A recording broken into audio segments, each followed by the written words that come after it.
So, good morning, everybody. We're here for a new podcast of the Beyond Grant series.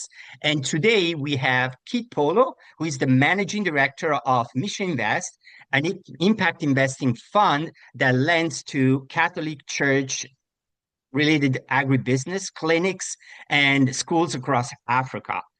Keith, before entering investing, spent 10 years at Mercy Corp, where he ran agriculture and market development globally. Keith, thank you for this opportunity. Can you please introduce yourself and your organization? Sure, pleasure. I think you did a good job, but Keith Polo, currently managing director of Missio Invest. We're a impact investment fund, about 50 million under management. We give patient capital loans to Catholic Church-run entities all across Africa, about 15 countries now. That's expanding quite quickly. Missing middle financing, anywhere from 100,000 all the way up to 5 million, typically mainly for CapEx, but also some OpEx. Yes, have around 48 million in loans outstanding right now across about 15 countries. So have a lot of experience over the past 7, 8, 9 years working in this space, let's say. Beautiful. Okay, let's start with the questions. So you spent 10 years at Mercy Corps running agriculture and market development globally, and then you moved to the investing side. That kind of jump is exactly what many NGOs professional listening to this podcast are wondering about.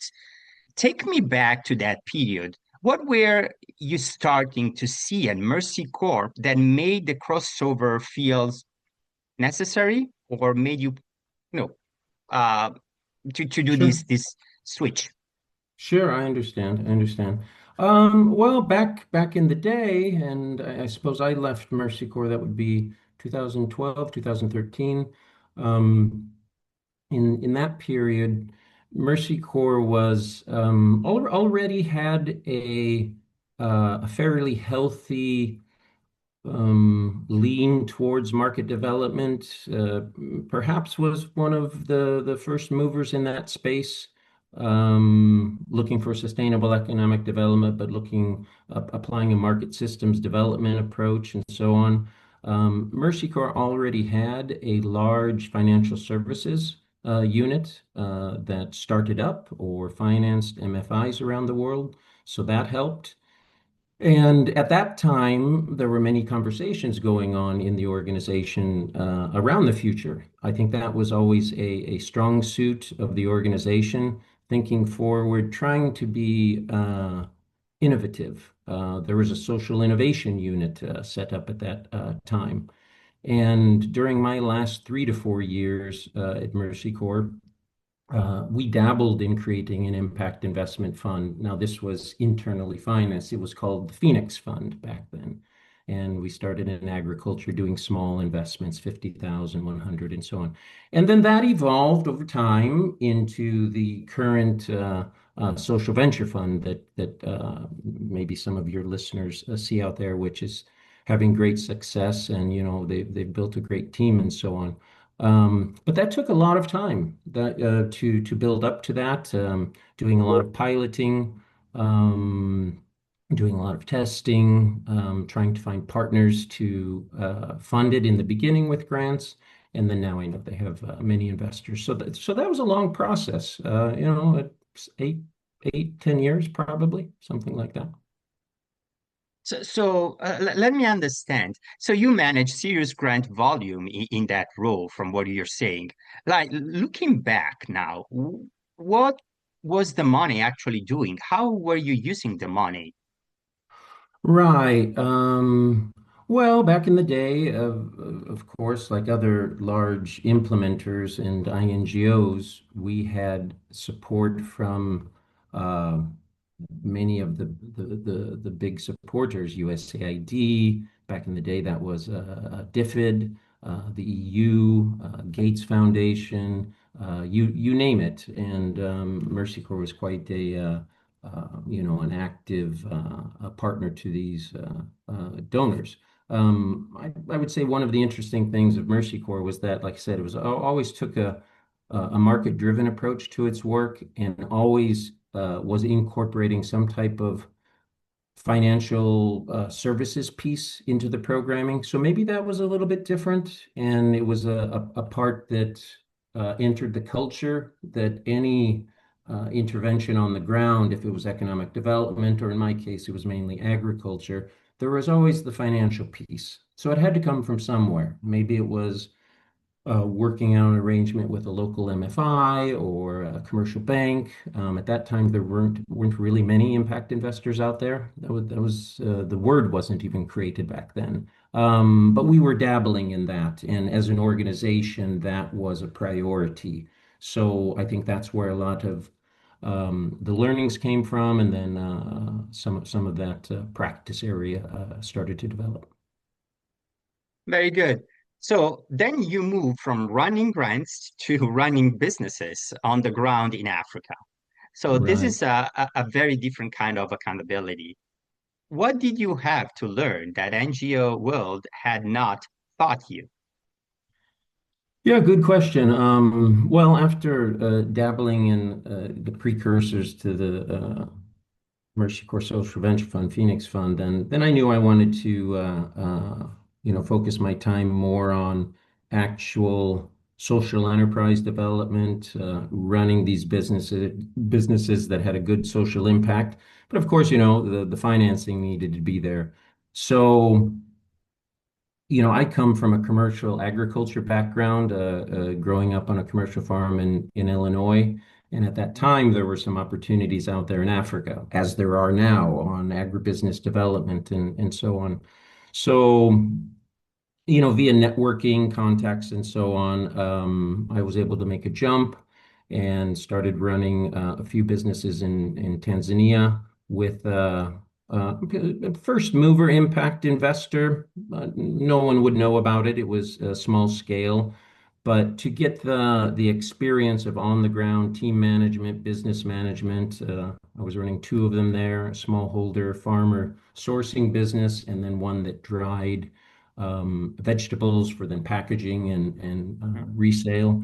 So that was good, and then made the move from that to the Clinton Foundation. Back in the day, they had an arm that was called Clinton Development Initiative, and they ran commercial farms in Tanzania, Malawi, and Rwanda. So I moved and ran the 3,500 acre commercial farming operation in Malawi. Now that's quite large. That was taking over ex-tobacco farms and trying to make them profitable.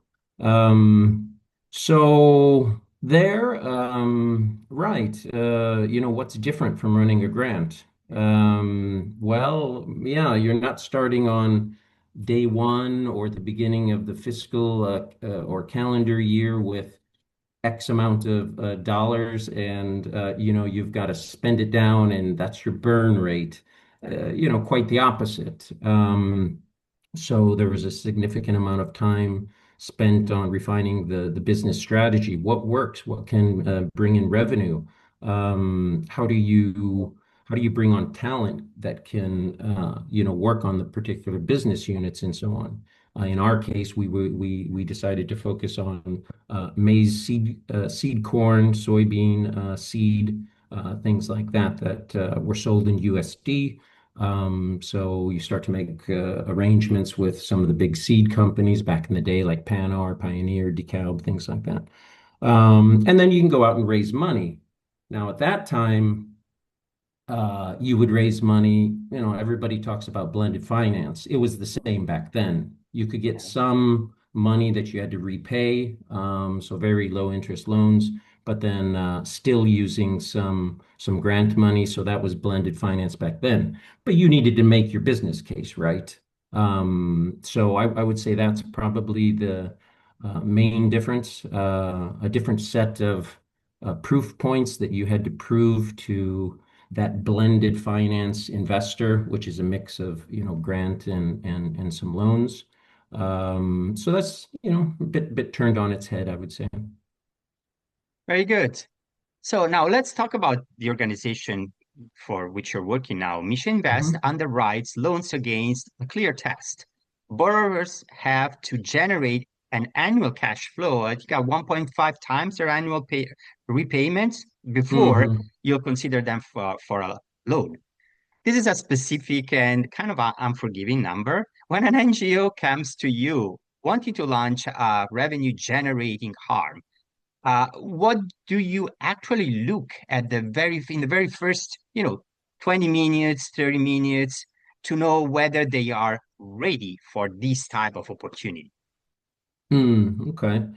Um, First, that ratio of 1.5, well, we're actually flexible on that. It probably can go down to 1.3 or, Okay, okay. that whole range. It depends on the business. If it's a farming operation, a school, a hospital, um, affordable housing, even, we dabble in that. So each has its own uh, model and revenue streams and so on that are a bit different.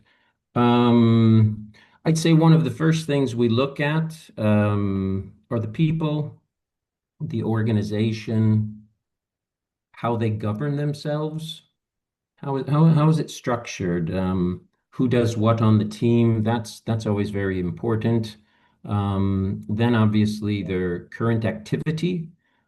We don't only do greenfield investments, so we often invest into existing businesses that maybe want to expand, or you would have a borrower that may already be running two schools, two farms, and a hospital, but they want to start up a third. So we would do the greenfield for the third school, something like that, or a farm.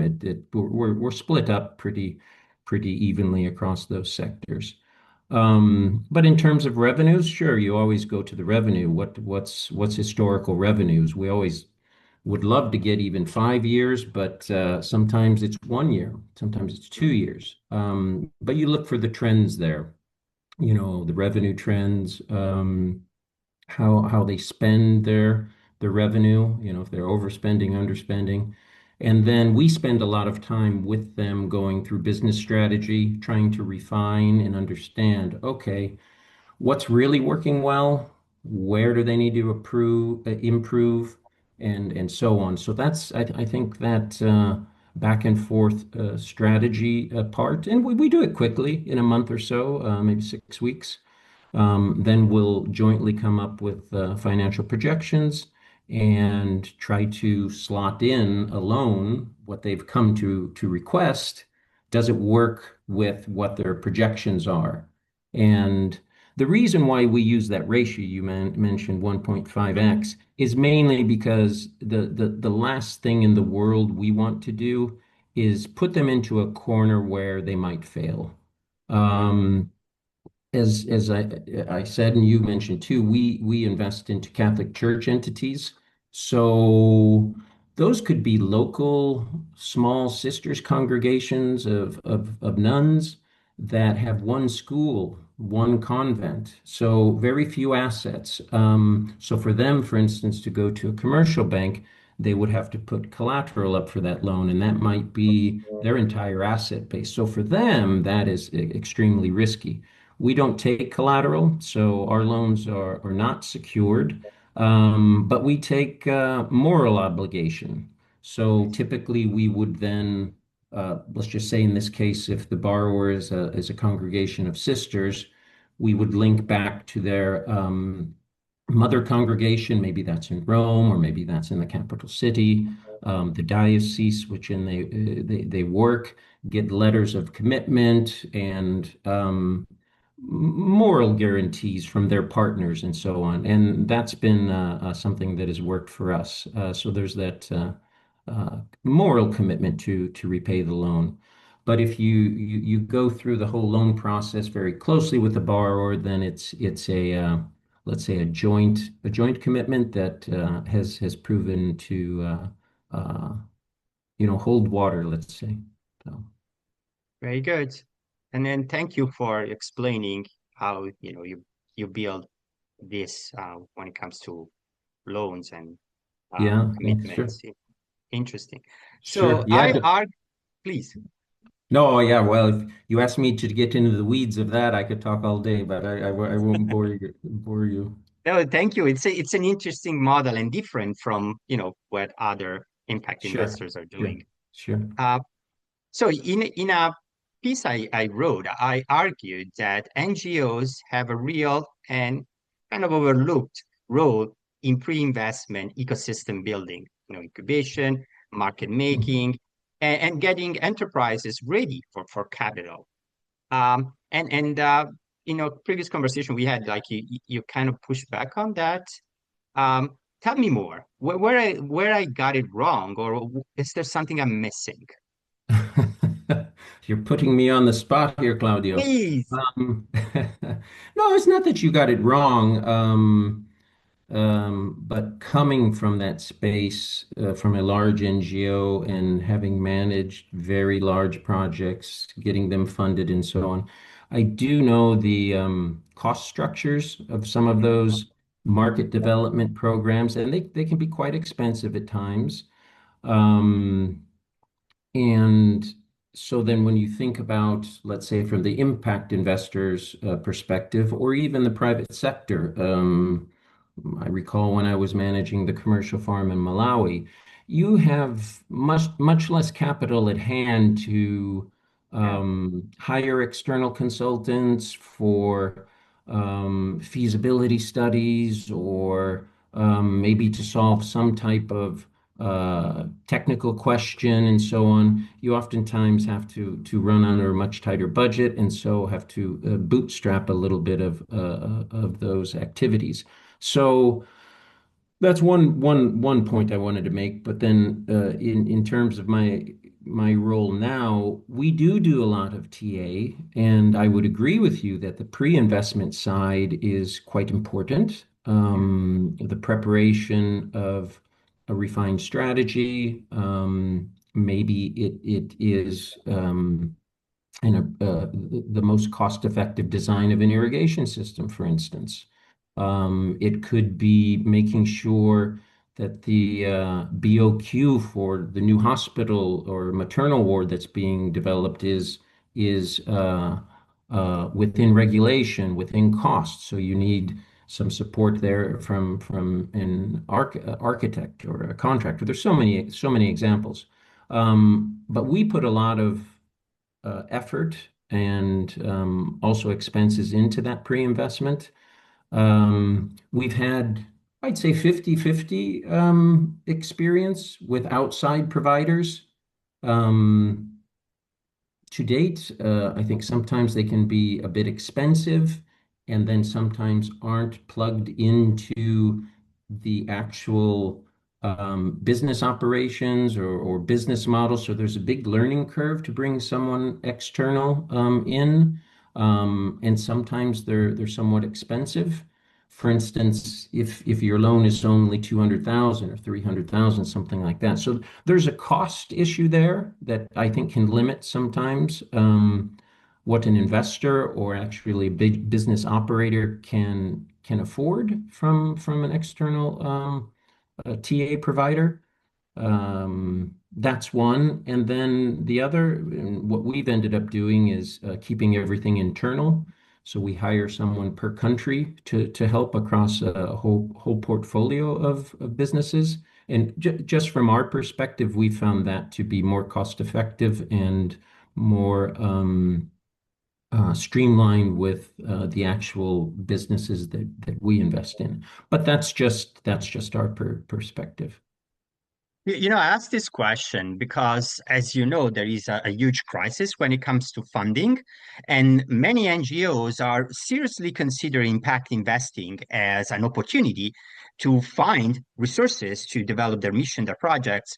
In your experience now dealing and working with NGOs, what you would say to NGOs who are seriously considering this opportunity and how they should prepare for this kind of opportunity with impact investing? And do you think they are prepared, or the majority are, do you think they are prepared for this?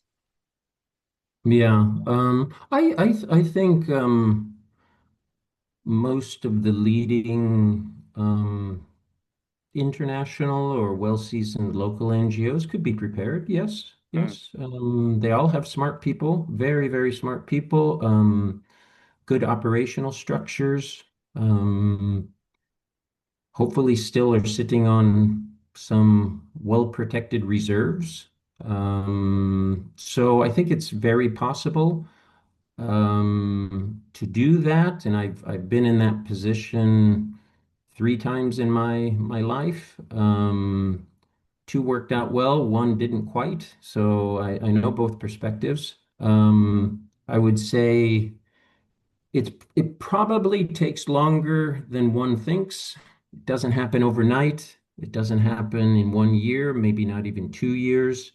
Um, I think the organization would need to be clear-minded around what the expense would be to launch. If it takes 2 to 3 to 4 years to fundraise. So you would need a very focused and lean team to do that. That would be composed of obviously investment finance professionals, but also the technical folks, whatever the specialty of that NGO may be. But I think it's possible. As in many ventures, I think focus and clarity is always key. Of Can you course. distill down to exactly what your proposition is, your offer in the market? Um, and then do you already have intel on potential investees, that pipeline? Because sometimes you can see a lot of the bigger established impact investors are out there rubbing elbows with themselves on some of the same deals. So that can be kind of tough. So I think finding your niche and defining that very, very well is critical and one of the first steps. Great. Uh, so there is an audience for these podcasts of NGO professionals. Now, Hmm. if you could put one or two practical instructions in front of NGO executives listening to this, something that they could act on this quarter or before the end of the year, what it would be, particularly when it comes to impact investing, something that they can do sooner than later. Whoa, that's a big question. Please. Without getting into great detail, uh, I would say a good first step would be reach out to existing impact in investment funds. Mhm. Reach out to those folks who are doing it. I think most people are pretty open. Learn what's working, where other folks have had challenges, and I think very much pay attention to costs and be realistic about that. Um, and pay attention to who would be a core team to help design and do the fundraising and create that value proposition for the fund because it needs to be lean, focused, and so on. I think that's very important. So looking at this in through a different keyhole as opposed to okay, this is we're fundraising for a grant. I think is quite important. What about looking for capital outside the traditional channels where everybody's going now? So, the World Bank, foundations, maybe looking into something else that is not a provider of fund or hasn't been that prominent as provider of funds. What about, for example, family offices? That's something that perhaps NGO leaders are kind of missing. Sure, sure. No, I was going to say that. I would say a strength of the NGO community most likely is a large network of supporters that they already have, Yes. whether that's large or small foundations, but definitely the family offices. There are many that are growing out there. Obviously, you have the development finance institutions.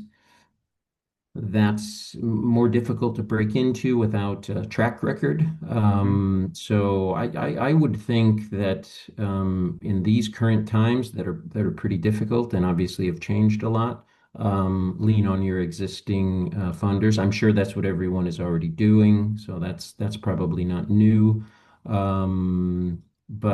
But there are those out there that are focused on, more focused on impact investing. So that may be a new place to look. Very good.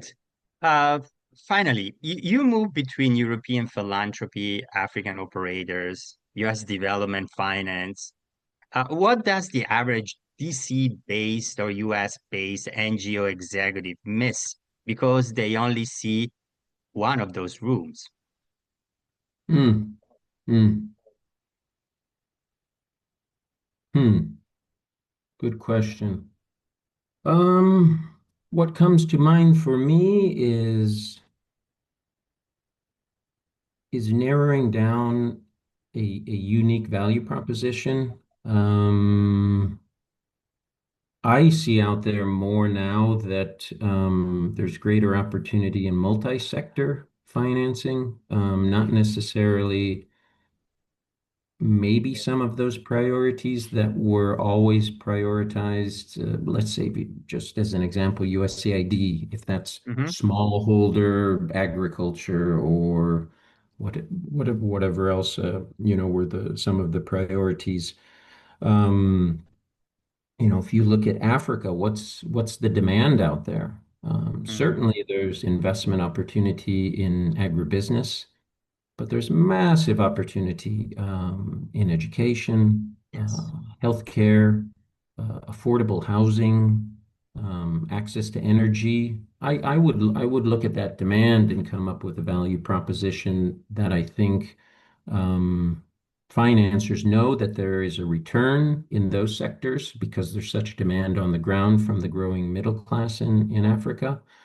Um, as opposed to a thematic, um, let's focus on this subsector, that subsector, or cashews, or some specific subsector.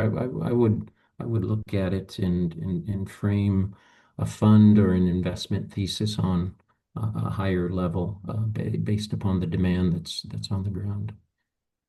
Demand on the ground. And thank you. That's a key concept for businesses, and unfortunately, sometimes it's overlooked by NGO leaders. Uh, Last question. Is there any topic, Keith, that was not part of this conversation that you believe would be of interest for the audience, again, NGO professional watching this, and you would like to talk about here? Um, Well, nothing comes to mind right now, but happy to stay engaged and happy to talk with anyone that would like to, noodle around some ideas. I know these times are difficult, but there is Yes. opportunity out there for sure. Yes. So I'd be happy to converse with anyone. Very good. Keith, thank you so much for your time, your insights, and since you're in Italy, grazie tanto. Grazie.